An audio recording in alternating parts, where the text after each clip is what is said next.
Jika ada yang bertanya, lantas apa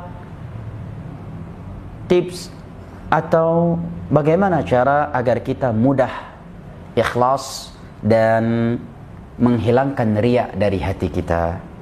Maka para ulama menyebutkan sebagai berikut secara ringkas. Yang pertama, agar senantiasa dan selalu berdoa kepada Allah Jalla wa'ala agar diberikan keikhlasan, agar hati kita disucikan dari kotoran-kotorannya seperti riya. Seperti doa Nabi SAW, Allahumma ati nafsi taqwaha wa zakkiha anta khairu man zakkaha anta waliyuha wa maulaha. Ya Allah, berikanlah ketakwaan yang sesungguhnya di dalam hatiku, bersihkanlah hatiku dari kotoran-kotoran, sesungguhnya Engkau adalah Maha yang membersihkan hati. Allahumma muqallibal qulub tsabbit qalbi ala dinik. Memohon perlindungan kepada Allah dari syirik. Doa secara umum. Yang kedua, hendaknya ia mengingat bahwa ibadah yang terjadi riya di dalamnya akan lenyap, akan sia-sia, tidak bernilai sedikit pun di sisi Allah. Yang ketiga, hendaknya dia mengingat bahwa apabila dia mati dalam keadaan belum bertobat dari riya, dia akan menjadi orang yang pertama kali diseret dengan wajahnya ke tanah, kemudian dilemparkan ke dalam neraka pada hari kiamat kelak. Yang keempat, hendaknya ia selalu melihat hakikat dunia yang karenanya ia riya.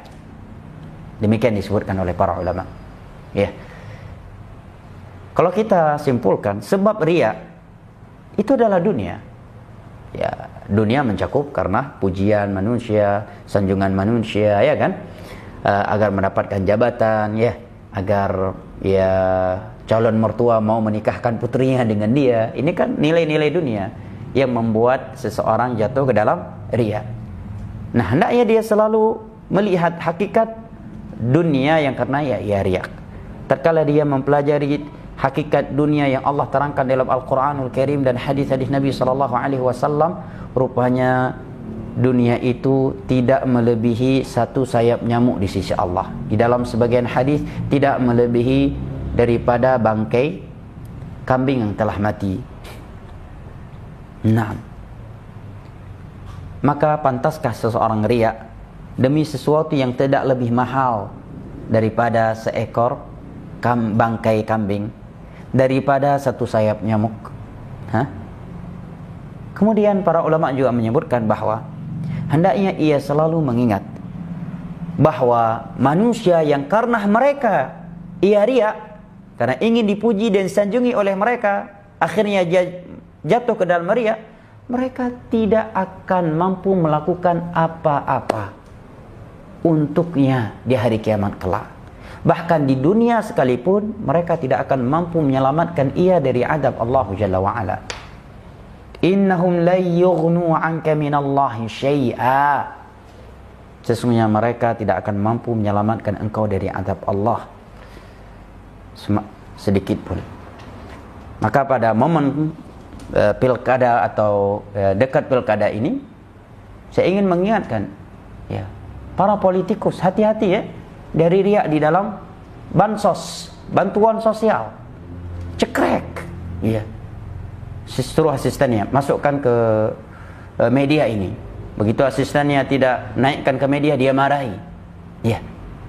Udah bantuan sosialnya dibangun di atas riya, dan bantuannya pun bukan dari saku dia, tapi hasil jangkrik. Bantuannya riya, dan itu pun dari hasil jangkrik, bukan dari uang pribadinya. Subhanallah, kotoran di atas kotoran. Sedekah yang ia lakukan tidak bernilai di sisi Allah, akan menjadi debu yang berterbangan. Yang kedua, dia akan menjadi orang yang pertama kali diseret dengan wajahnya ke tanah, kemudian dilemparkan ke dalam neraka. Kemudian para ulama sebutkan dia memiliki sifat Yahudi.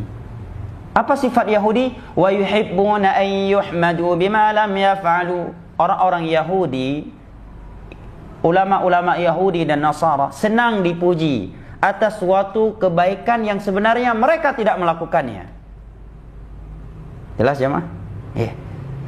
Sangat berbahaya. Dan ini peringatan keras dari Al-Quranul Karim dan hadis Nabi sallallahu alaihi wasallam untuk kita semua, diri anak pribadi, ya, dan antum semua. Karena kita jangan pernah merasa aman dari riya.